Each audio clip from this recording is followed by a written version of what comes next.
Turn now to Wall Street's big roll in the new year. The Dow closed at its highest level since October 2007. That's before the economic collapse. The Dow is now less than 300 points away from hitting an all-time high. And meantime, the S&P 500, a broader measure of stocks, ended the day above 1,500 for the first time since December of 2007.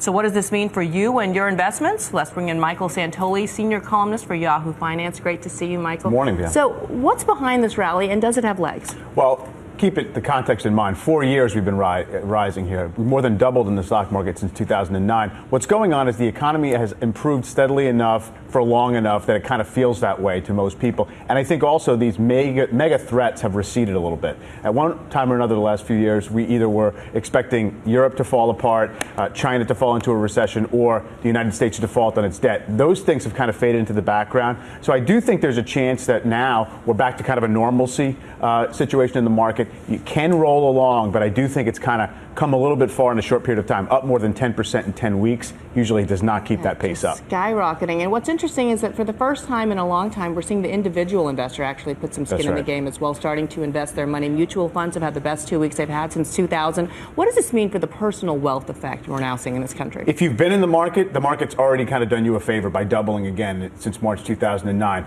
If you haven't been, I think people are kind of reevaluating, saying interest rates are so low, I have to at least try to participate. What you should keep in mind, this is not early in the run. When you've been rising and the market's doubled in 4 years, it means that a lot of the low-hanging fruit has been already picked.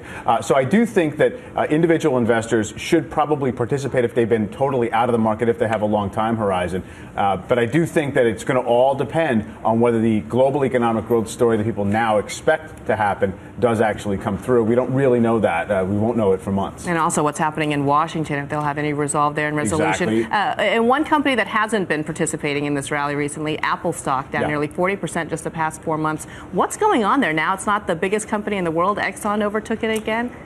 Apple has had an amazing year. It basically went up 75% its stock, and then it's lost almost all those gains. Basically, it's disillusionment with Apple's ability to continue this magic of new product innovation, keep the growth up. When you get to that size, it's so difficult to grow fast enough to satisfy investors, and Apple has failed so far.